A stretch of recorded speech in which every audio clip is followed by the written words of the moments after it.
I'm gonna add breaking your legs, these realistic ghasts, and even this improved chicken jockey. But first, let's talk about these rideable happy ghasts that Mojang just added. A core principle for me is that I don't think any Minecraft mobs should ever be happy, so I let you right-click a normal ghast to try and ride it. At first, it might throw you off, but if it keeps acting up, you can restrain it by putting chains on the ground and tying them to the ghast, and then cutting off its tentacles one by one until it learns to behave. The only thing you have to watch out for is the ghast fireballs, but you can now stuff a block in their mouth to prevent them from shooting. You might be wondering though, what should I do with all these cut off ghast tentacles? And you can actually throw a bunch of them down and crush them up to make ghast gas, and anything that breathes this in will start looking like a ghast. If a squid breathes it in, it'll become a giant realistic ghast, which can shoot out more ghast gas to make more realistic ghasts. Luckily, you can restrain and ride them in the same way. And as a matter of fact, as long as you have some chains, you can now ride any mob in the game. Sitting on a pig or something isn't that comfortable though, so I turned every Minecraft mob into a chair. Chicken jockeys are popular right now, but these chickens are definitely not comfortable to sit on. And my first idea was to have a chair growing out of the chicken, which would be great for the jockey, but the chair would ruin the chicken meat. So I turned their wings into armrests and made their head a footrest, and now this baby zombie can kick back and relax. Pigs and cows are now dining chairs, but for big mobs like the panda or the hoglin, I just carved out the middle to turn them into comfy couches. It's the most important for horses to be comfortable since they're the fastest, but I couldn't figure out a way to turn them into a chair while also keeping them aerodynamic. So if you start feeding a horse sticks and wooden planks, it'll start growing a chair for you to sit on.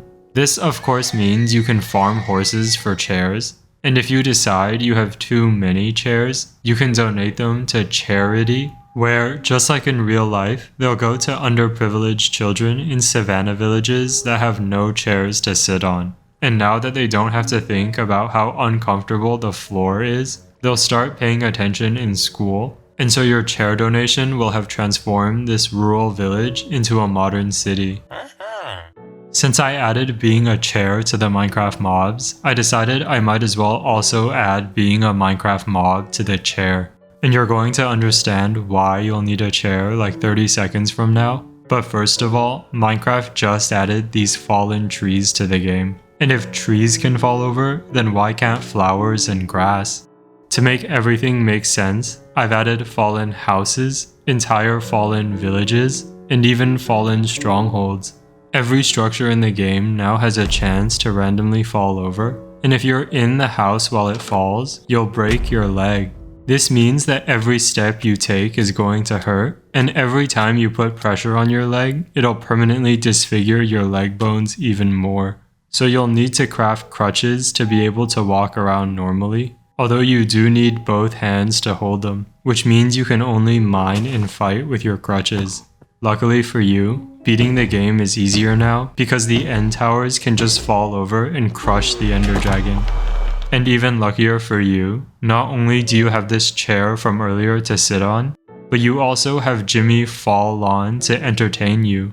This Minecraft Spring update is all about adding immersion and atmosphere to the game, and so they added these firefly bushes with fireflies as a particle effect. And at first I was going to improve this by adding flies that you could set fire to, but that wasn't immersive enough, so I added these life-size fireflies to the game.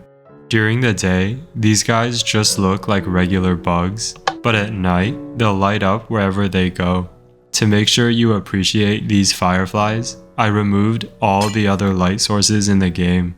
Fires now fly away, torches and campfires instantly get put out, redstone lamps are broken, sea lanterns are now I can't see lanterns because it's so dark in here, and lava has been replaced with firefly larvae, which will eventually hatch into regular fireflies. You could keep adult fireflies in cages to keep your home well lit, but if this is too cumbersome for you, you can also right-click a larvae with a glass bottle and place it back down as a firefly in a jar, although other fireflies will try to free their imprisoned brother. The other immersive thing Minecraft added were these warm pigs and cold pigs, but these raise a lot of questions, like are there hot pigs and freezing pigs as well? And lightning turns a regular pig into a zombie pigman, but does it turn a warm pig into a warm zombie pigman, or a cold pig into a cold pigman? And do these pigmen all get along even though they're different colors? Or do these pigs have complex cultural differences that inevitably lead to protests and conflict? For another thing, do these guys drop warm pork and cold pork? And do bacteria prefer warm pork because it's warm and cozy? Or cold pork because it's not cooked at all? Anyways, I also added this cold pig, which is great because it sounds like a cold pig but is actually super warm. And this guy obviously drops cold pork, and lightning obviously turns it into a cold pigman, which is all I'm gonna say about that. Speaking of light and dark, Minecraft also added these built-in shaders, which actually look really good. And I spent a day trying to mod my own shader for this video, but all I could figure out was how to add a new lens flare every time you looked at the sun. They also added these cactus flowers, but I thought it was unfair that only cactus got their own flowers. So I added flowers for every single block in the game, like these stone and grass flowers, or these waxed weathered cut copper stair flowers, or these flower flowers. This update also came with these wildflowers, which are kind of cool, but I made it so that you can feed wildflowers raw meat to turn them into tame flowers, which will follow you around like a pet.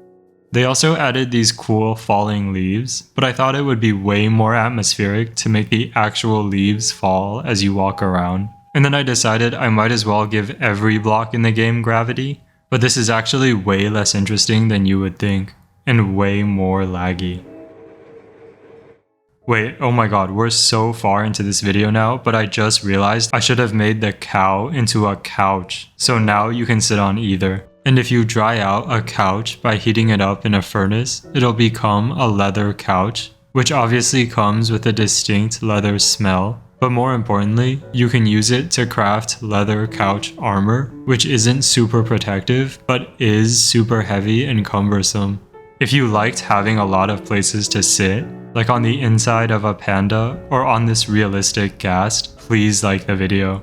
I'm adding this war pig and this cold war pig next time, so subscribe to not miss it, and I'll see you soon.